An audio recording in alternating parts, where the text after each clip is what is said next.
தமிழ்நாடு அரசின் சார்பிலே அம்பேத்கர் விருது அறிவிக்கப்பட்டதும் அந்த விருதினை முதலாக ஐயா இளைய பெருமாள் அவர்களுக்கு வழங்கி சிறப்பித்தவர் முத்தமிழறிஞர் கலைஞர் அவர்கள். அவருடைய வழித்தோன்றலாக இன்றைக்கு இந்தியாவுக்கே முன்மாதிரியான ஒரு ஆட்சி நிர்வாகத்தை நடத்தி கொண்டிருக்கிற நம்முடைய முதலமைச்சர் அவர்கள் ஐயா இளைய பெருமாள் அவர்களின் சமூக பணிகளை போற்றும் வகையில், அங்கீகரிக்கும் வகையில் இந்த நூற்றாண்டு அரங்கத்தை எழுப்பியிருக்கிறார். முதலமைச்சர் அவர்கள் உங்களுடன் ஸ்டாலின் என்கிற ஒரு புதிய திட்டத்தையும் சிதம்பரத்திலே தொடங்கி இருக்கிறார். இந்த இரண்டு நிகழ்வுகளும் வரலாற்று முக்கியத்துவம் வாய்ந்த நிகழ்வுகளாக நான் பார்க்கிறேன். சிதம்பரத்திற்கு அவர் தந்திருக்கிற முக்கியத்துவமாகவும் நான் பார்க்கிறேன். நந்தனாருக்கு மணிமண்டபம், ஐயா இளைய பெருமாளுக்கு நூற்றாண்டு அரங்கம் என்று கல்வி வளர்ச்சி நாளாக இந்த நாள் கொண்டாடப்படுகிற சூழலில் இந்த பெருமையை முதலமைச்சர் அவர்கள் நமக்கெல்லாம் வழங்கியிருக்கிறார். நந்தனாரும் கல்வி வளர்ச்சிக்காக பாடுபட்டவர். இன்றைக்கு இந்த வட்டாரத்திலே கல்வி வளர்ச்சி மேலோங்கி இருக்கிறது என்று சொன்னால் அதற்கு நந்தனாருடைய பங்களிப்பு மகத்தானது. அதைப் போல ஐயா இளைய பெருமாள் அவர்கள் இங்கே என்னுடைய தலைமைச் செயலாளர் அவர்கள் அறிவித்ததைப் போல அகில இந்திய அளவிலே ஒடுக்கப்பட்ட மக்களின் வாழ்வாதாரங்கள் குறித்து ஆய்வு செய்தவர் தந்த அறிக்கை இளைய பெருமாள் கமிட்டி அறிக்கை. அதிலே மிக முக்கியத்துவம் வாய்ந்தது கல்வி வளர்ச்சி குறித்து அவர் தந்த ஆலோசனை. 1931ஆம் ஆண்டு எடுத்த மக்கள் தொகை கணக்கெடுப்பின்படி இந்த ஒடுக்கப்பட்ட மக்களின் கல்வி வளர்ச்சி என்பது 1.5% இருந்தது. வெறும் 1.5%.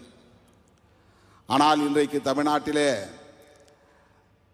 பட்டியல் சமூகத்தை சார்ந்த மக்களின் கல்வி வளர்ச்சி விகிதம் 78% உயர்ந்திருக்கிறது. பொதுவாக கல்வி வளர்ச்சி 80% என்று சொன்னால் தலித் மற்றும் பழங்குடி மக்களின் கல்வி வளர்ச்சி என்பது 78% உயர்ந்திருக்கிறது. டிராவிடியன் மாடல் என்று சொல்லப்படக்கூடிய நம்முடைய முதலமைச்சரின் ஆட்சி நிர்வாகம், இந்த அரசு கல்விக்கு எவ்வளவு முக்கியத்துவம் தருகிறது என்பதை நாம் அறிவோம். அதனால்தான் பெருந்தலைவர் காமராஜர் அவர்களின் பிறந்த நாளை முத்தமிழறிஞர் கலைஞர் அவர்கள் கல்வி வளர்ச்சி நாள் என்று அறிவித்தார்.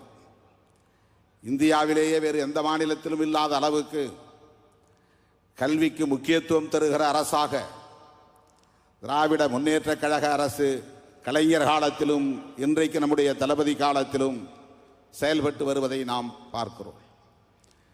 எண்ணற்ற பல திட்டங்கள், விடியல் பயணம் திட்டம், மகளிர் உரிமை தொகை திட்டம், நான் முதல்வன் திட்டம், தமிழ் புதல்வன் திட்டம், புதுமை பெண் திட்டம், மக்களை தேடி மருத்துவம் திட்டம், இன்னுயிர் காப்போம் திட்டம், அந்த வரிசையிலே இன்றைக்கு உங்கள் ஸ்டாலின் என்கிற வீடு தேடி வரும் அரசு, 48 நாட்களில் 45 நாட்களில் தீர்வு காணும் அரசு என்று அறிவித்து இந்திய மாநிலங்களுக்கே வழிகாட்டக்கூடிய வகையில் ஒரு முன்மாதிரி ஆட்சி நிர்வாகத்தை நடத்தி கொண்டிருக்கிறார் நம்முடைய மாண்புமிகு முதலமைச்சர் அவர்கள். அயலக கல்வி பயிலும் மாணவர்களுக்கு ஓவர்சீஸ் ஸ்காலர்ஷிப் வேறு எந்த மாநிலத்திலும் இல்லாத அளவுக்கு மாநில அரசு முன்வந்து நூற்றுக்கணக்கான மாணவர்கள் பயன்பெறக்கூடிய வகையிலே அந்த திட்டத்தை இன்றைக்கு வெற்றிகரமாக நடத்தி கொண்டிருக்கிறார். அந்த மாணவர்கள், விண்ணப்பித்த மாணவர்கள் அனைவரும் பயன்பெறக்கூடிய வகையிலே மேலும் கூடுதலாக நிதியை ஒதுக்கீடு செய்ய வேண்டும் என்று மாண்புமிகு முதல்வர் அவர்களை நான் வேண்டுகோள் விடுக்க கடமைப்பட்டிருக்கிறேன். கல்விக்கு முக்கியத்துவம் தருகிற முதலமைச்சர் என்கிற முறையிலே அந்த வேண்டுகோளையும் நான் இணைத்து இங்கே முன்வைக்க கடமைப்பட்டிருக்கிறேன். ஏன் நம்முடைய தளபதியோடு நாங்கள் கைகோர்த்து நிற்கிறோம், களத்தில் நிற்கிறோம் என்பதற்கு இதுதான் முதன்மை காரணம். மக்கள் நலன்களில் அக்கறை செலுத்துகிற அரசாக, மக்களை வீடு தேடி சந்திக்கிற ஒரு அரசாக, அவர்களின் குறைகளை கேட்டு 45 நாட்களில் தீர்வு காண்போம் என்று உறுதியளிக்கிற ஒரு அரசாக, தேர்தல் காலத்தில் அளித்த வாக்குறுதிகளில் 90 விழுக்காட்டுக்கு மேல் நிறைவேற்றி காட்டியிருக்கிற ஒரு அரசாக திராவிட முன்னேற்ற கழக அரசு விளங்குகிறது.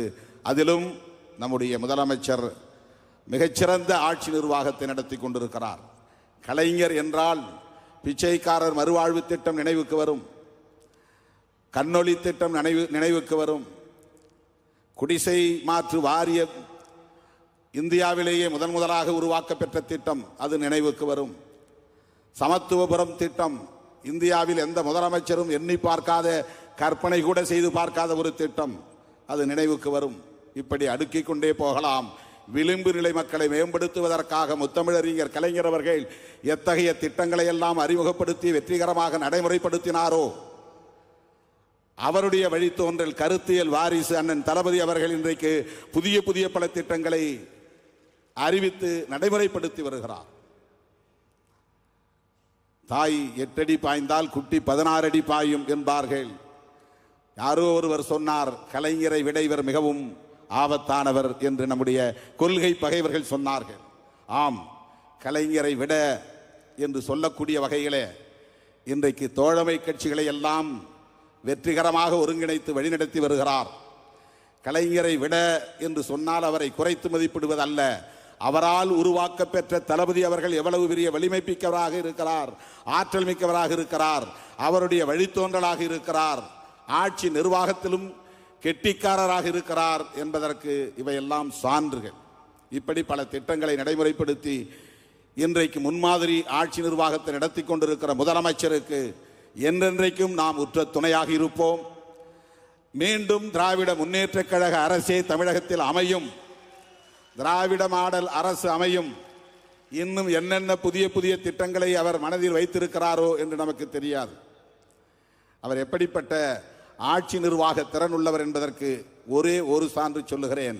இளைய பெருமாள் அவர்களின் 100ஆண்டு அரங்கத்தை திறந்து முடித்துவிட்டு வருகிற போது பொதுப்பணித்துறை அமைச்சரை பார்த்து அழைத்து, இந்த சிலை இன்னும் சிறப்பாக வர வேண்டும், இளைய பெருமாள் அவர்களின் முழு உருவம் இன்னும் சிறப்பாக வர வேண்டும், உடனே சிலையை மாற்றி அமையுங்கள் என்று ஆணையிட்டார்.